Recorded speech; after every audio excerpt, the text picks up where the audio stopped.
Yo, what's up? This is Was It in Good Taste presents The Tasting Table. My name is James, And I'm Chandler. and this week, we're gonna do? We're gonna talk Baijiu. Please make sure that you don't forget to like, comment, And subscribe. and subscribe. He got caught off. He got caught off guard today. I like that. That's what we're here to do. We're here to throw you off guard while we teach you and learn together about something interesting, something new, something a little different. Ooh. I love I learning. love learning.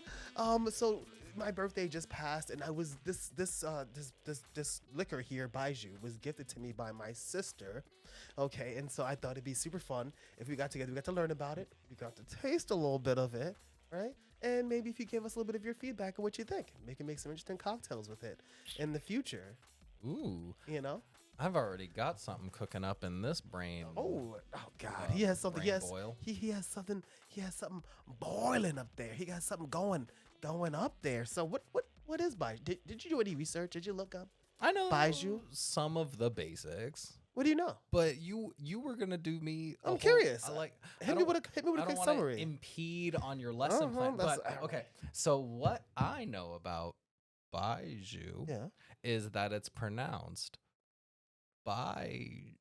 yeah, that's very good. And it's made from sorghum, which is a grain, and it's from China.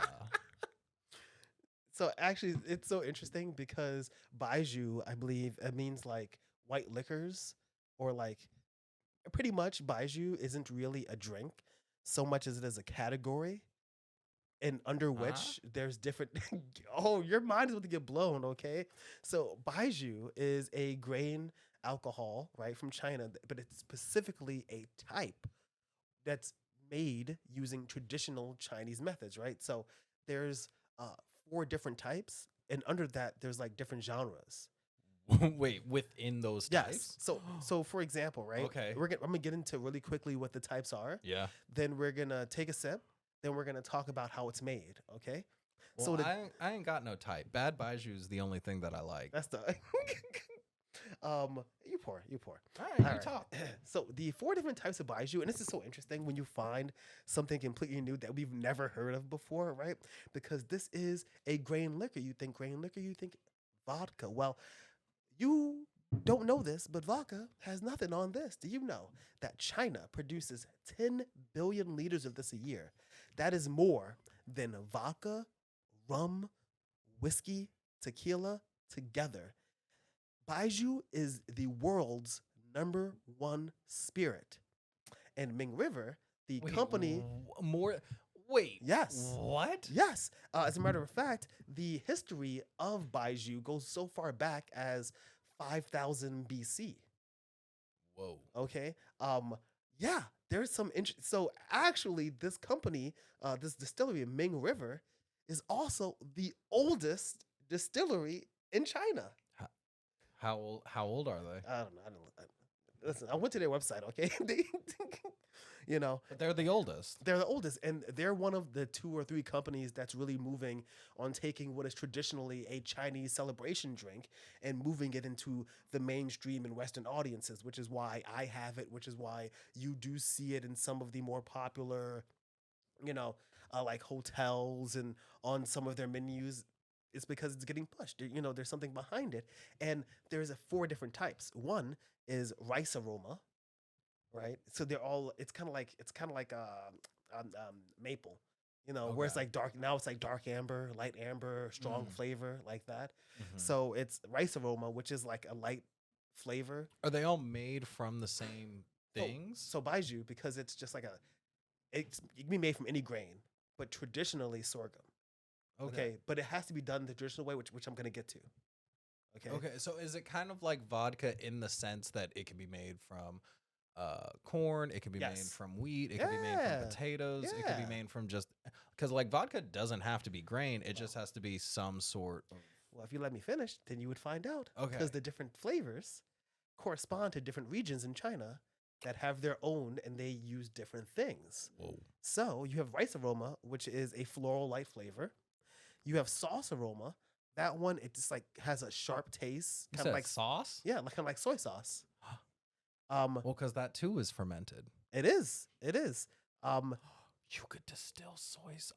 Light aroma. Light aroma is sweet and with a floral taste. And what we have here from I always mess it up. Sichuan.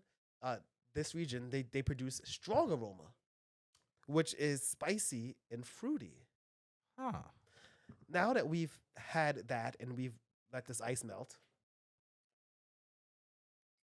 Okay, it says that this one has been around for 24 generations. So, however, I forgot that I thought that was melted ice.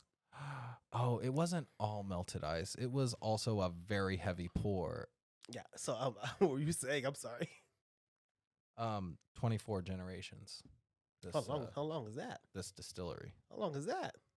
Well, okay, let's think. That's a long time. What do you think the average lifespan is? Oh yeah, that's difficult, right? Because it changed. Okay, it's been hundreds of years. Okay, you're right. It changes. Okay. Now one of the things that's interesting about this, now, since I took a huge chug of it, Whoa. we have to take. I'm gonna teach you. I'm gonna teach you. Since I mentioned that it's a celebration drink, come here. I'll put that down. That's a non-traditional way. I just fucked up. Okay, here we go. Oh. All right. So this is how it works. Okay. D- Traditionally, this is what happens. Yeah. This I'm learning a lot of things. Of course, all the things that I've learned mostly came from actually the Ming River YouTube channel, as well as some of my own reading. I went to the library. Actually, I was curious because I couldn't find a lot about it. Oh, and your travels to the Ming River. No, Your excursions. So I was very curious. Your Parts Unknown episode where you went to China distillery tours. I wish that would be one day. We're getting there. So wait, what's the way to? Am I? Cheers, me. Okay. I'm trying to get whoever gets lowest because I respect you more. This guy doesn't even respect me. Baijiu Well, is drank in celebrations. What you normally will find is people traditionally drink Baijiu at room temperature, just like this. People are never just pouring Baijiu for themselves. They're pouring it for their friends and their family. And traditionally, you sip it, you shoot it. That's it. And then You like it, you love it. yeah. Then also, What do you mean you sip it? also, you shoot it? sorry, I mean you just shoot it. And also, you say a beautiful phrase. Say the words beautiful phrase. No, you or- say gunbai. If I'm pronouncing it wrong, I'm sorry, but gunbai means like empty the cup. So it's like gunbai, So now we gotta choose. and then we shoot it. Gunbai. Gun by.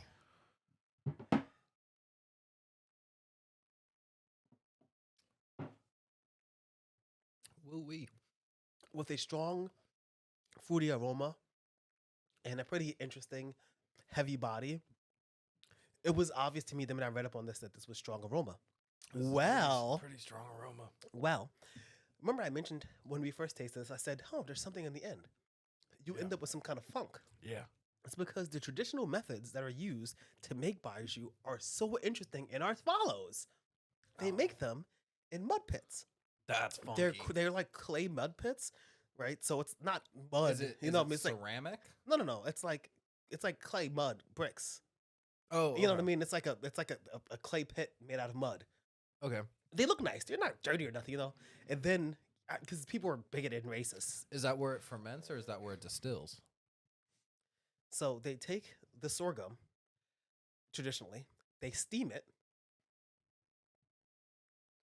They steam the grain? Yes, they steam the grain. They steam it. They steam it. So Then they they put- hydrate it. Yeah, then they put it into this thing. Then they put this thing called chew on it. Chew is effectively it's like a starter. It's a organically harvested like starter. That's a specific type of fermentating starter instead of yeast. How's it spelled? QU, but it's pronounced chew.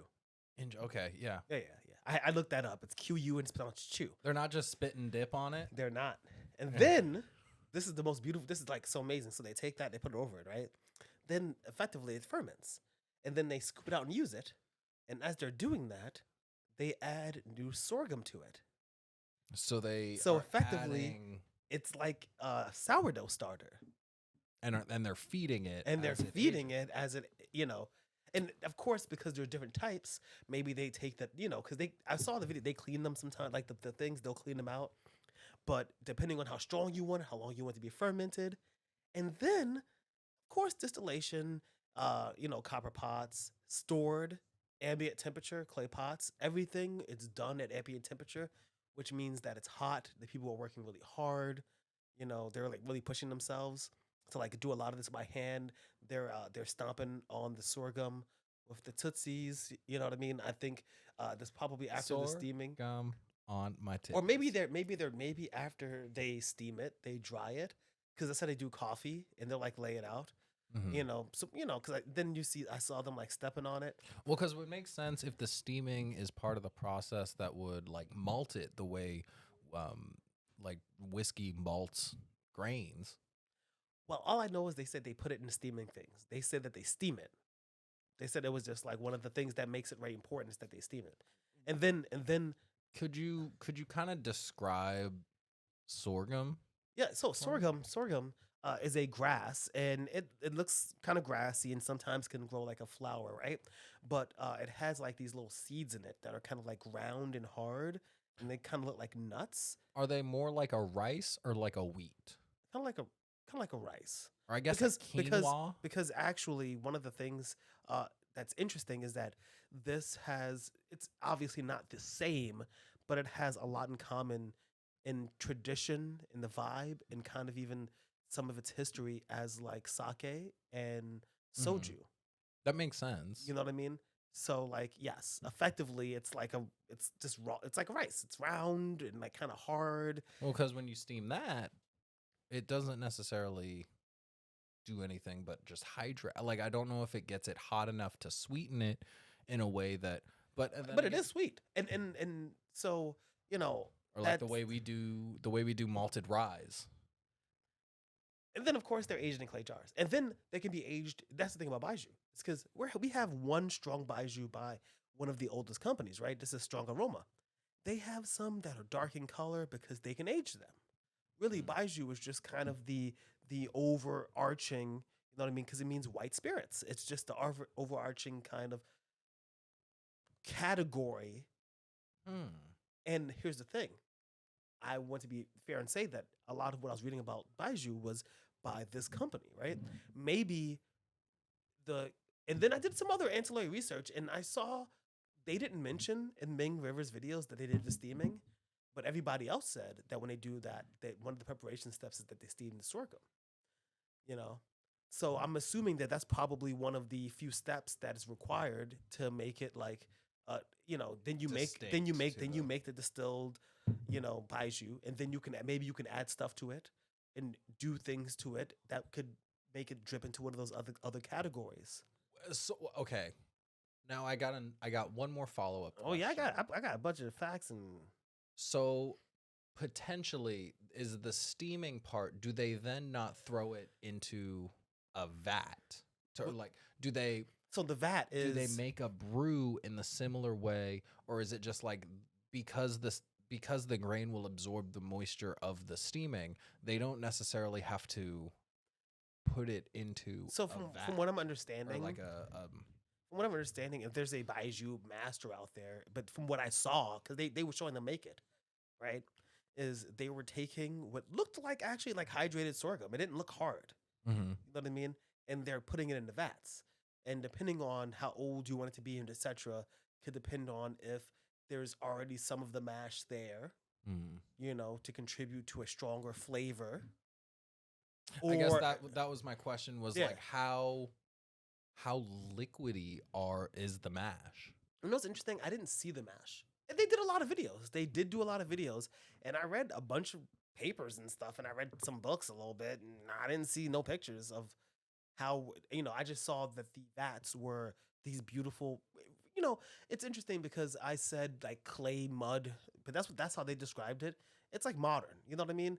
It's like it's like a nice looking factory kind of floor thing, but with like traditional looking holes in the ground that are like really, but they're like nice Yeah. and they're like labeled and like they're packed. You know what I'm Well, saying? kind of how you see like mezcal distilleries or like Yeah. the real artisanal mezcal ones where it's like there's a pit where they're actually roasting the piñas Mm-hmm. underground and then like they dig them Mm-hmm. back up, put them through the grinder wheel, and then you see how it's like then fermented in clay pots. I feel like there's some crossover there. And it's really hard, I think, to because one of the things about Baijiu that's so interesting is that its positioning as a celebration drink, of course, is a problem for it, right? Because you want to sell your product, not just around the new year. Well, I guess traditionally, Yeah, you need to make some money. it's almost like if your goal in making the thing is to make money off of it, but like if it's a thing that's like thousands of years old, its initial purpose wasn't to sell, but it wasn't to sell bottles.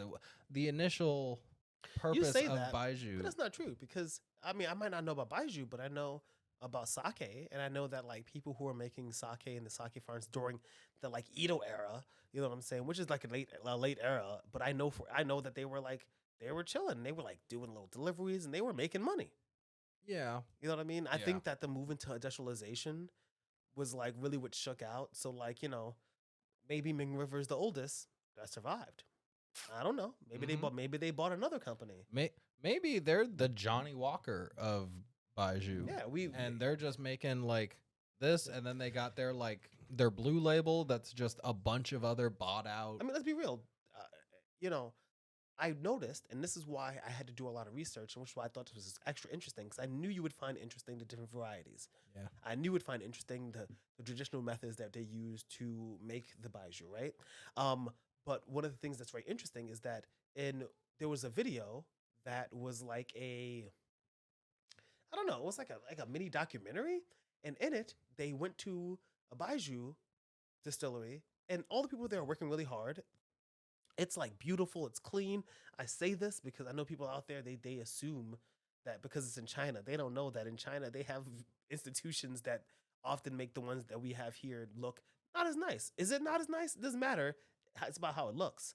And they're showing these beautiful, beautiful distilleries, these big floors, these big, beautiful vats. But even they interview one of the Baijiu distillers, and they're talking about how the distillery process is the most important process, right? Because it's like everything. They take the baijiu, they taste it. Baijiu has to have a nice, what they said, like a very, well, they said smooth. That's what they said. They said smooth. They said smooth. But I'm assuming they mean like an inoffensive kind of like, Yeah, or palatable. when it's going down, which it does, and then depending on the type can contribute to, should it be super fruity? This is, now that I said it, right? It's floral and spicy. So it makes sense. There was rice. Rice smell, which is floral and sweet. Now, when you say smell, like rice aroma, No. is it made from rice, or is it all made from?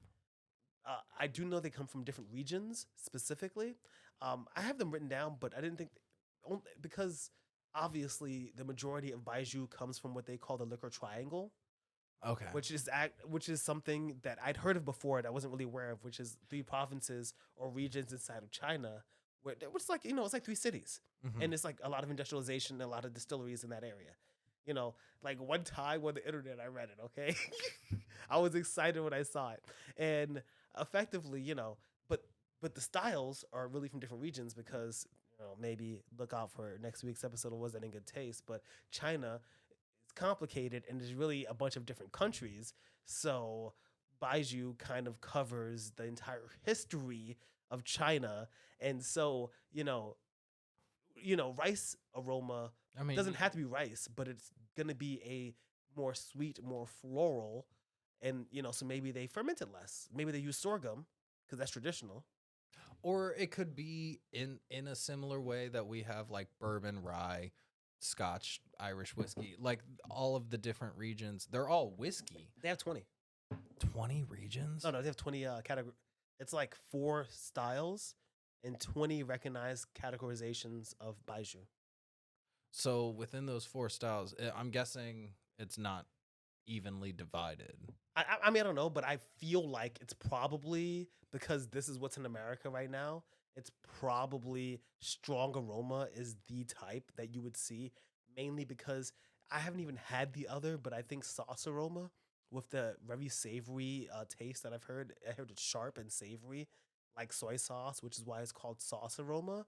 I think that would be. I mean, I saw a Barstool Sports uh, YouTube from like 4 years ago where they were like retching and talking about how this is literally the worst thing they've ever tasted. Okay, yeah, obviously, both Barstool Sports is Okay. not the bar. I'm sorry. I'm sorry. Um, America made Malort. So like I don't care how great a bourbon is, we cannot talk shit about any other country's spirits. But I want to rewind real Did quick. I not pour it in mine? Oh, I poured it in here. Oh, Oh, I poured it in there. you no, you didn't. I haven't drank from this. Are you kidding me? Okay, anyway. Do you know why I'm pouring so much? This is important. You're going through it. It's because this is a thing about it. It's supposed to be you're effectively getting forced. You're being it's almost I'm being coerced into you're being finishing this coerced bottle. into because it's like because we're trying to show friendship.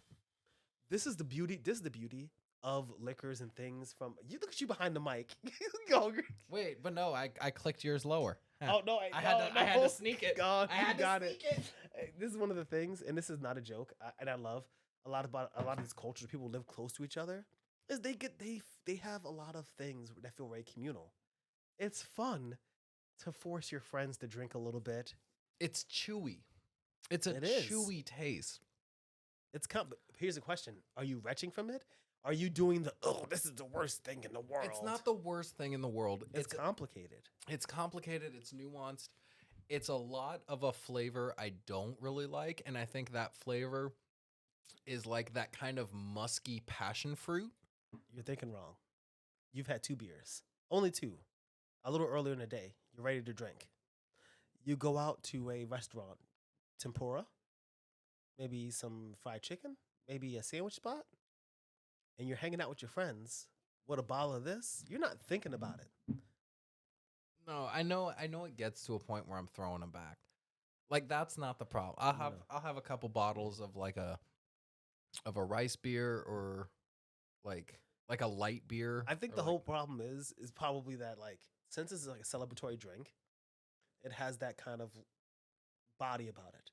Yeah. It's like this is not really what you would think, but it's they keep saying refreshing. And so when I heard that, they said one of the big aspects of this is has to be refreshing. So I stopped and I thought to myself, what is refreshing inside of a liquor, right? It is refreshing. You take it and you throw it back, you take a sip or whatever.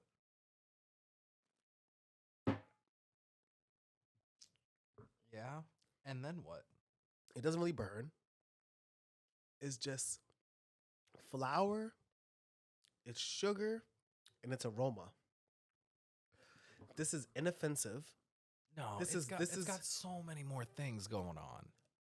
Yeah, because I it's think got that people here are so acclimated to like throwing back vodka, which is like a flavorless, just kind of Yeah. bitter grain alcohol. Whereas I'm not trying to say this is the world's like this versus a nice bottle of whiskey. No, but this against a bottle of vodka. If you told me I can go into a restaurant and get a bottle of gross vodka that's like cheap and annoying as a bottle of Tito's, or something with history that has interesting flavor, and also the more I drink it, the more refreshing it feels. Because also I think we're not conditioned I'm for some of these sweating. flavors. I'm sweating underneath my That's eyelids. because it's hot in here.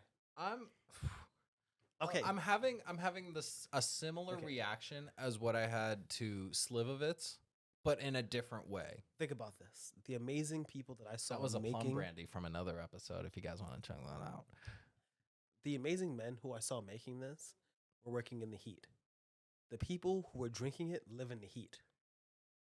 You know? I've also just ever tried it straight. That's Let what me I'm try saying. it at least cut with. Oh like, yeah, try it with the melted water. I think it tastes fine. It tastes even better when you do it like that. Oh, that's delicious.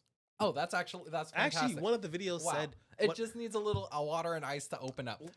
one of the videos said that You've just been giving me this Wait, 45 proof. Wait, one like, of the videos said You're just shoving this Listen. alcohol down. It's like if you grabbed fucking Blue Coat and was like, "Here, just drink this straight." one of the videos said that what usually happens is that everybody's like drinking it and trying to be respectful, and by the time it falls back, you start throwing some ice in it, but you don't drink it alone. And I don't know. I think there's something like fun and really awesome about something that has so much heritage. Because there is more heritage in this than in any bottle of bourbon. Okay, and that's just because this goes back thousands of years. It leaves me with this like weird whimsical feeling. I feel like really passionate that this is something that's so interesting. It's unique, but only to me, because 1.4 billion people live in China. And this is the number one spirit there, more than any in the world. The reason why it's not India is a lot of people there might not drink because of they might be Muslim. Oh, So that's why you would be like, what? But there's more Muslims than there are. That's because, but India has more population. It's because China doesn't have weed. That too. They just drink. And this is made from something that, by the way, sorghum is from Africa. Wait, what? Sorghum is an African grain. Wow, look at that. You know what's unfortunate for you? Wait, so it's just wait. There's a lot to say about Africa. There's a lot to say about Africa and China. And what? We're out of time? Is that what you're gonna tell me? What do you think about this? I need you to hit us with a 15 second. Hit me with 15 seconds.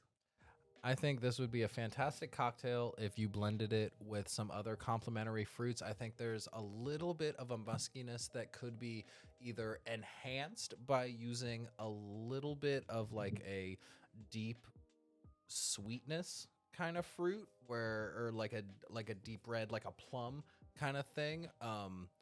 Or what was in my head previously, just like before you even made me try this, was using it with a ginger and lychee blend. I think it would be interesting with that. The lychee would enhance the sweetener, or at least kind of bolster that like fruity sweetness. And then the ginger would kind of cut the funk at the end with a little bit of spice. So it wouldn't just kind of feel musty. Instead, it would feel like earthy. But I think it's an interesting spirit. I think it's so dynamic. I can't wait to see what the rice aroma and what were the Rice aroma, light aroma, sauce aroma. The sauce aroma sounds so I'm be honest, fascinating. some of the savory cocktails. Listen, if you want to find out about those, you know what you can do? What can they do? Leave us a like, comment, and subscribe. One of the best things that I think about this in my 15 seconds is that you get to share it with friends. For me, that makes everything taste better. From the lens of something that you drink when you go out with your friends. If you went out with me and they said $4 shots, And they had a little bit of Baijiu. am I wrong? A little $4 Baijiu? Oh, I'd fuck that up. That's the point. We would burn the house down. Getting by. Empty the glass. Remember, drinking is, I don't know. We need to come up with a thing. Drinking is you know what? Oh, you know what? What if we do empty the glass, blow it out your ass? I actually really like some. I like empty the glass. Getting by. You know what? That China's influenced me. Sorry, U.S. government. You know what I'd say? Empty the glass. This has been The Tasting Table. Peace.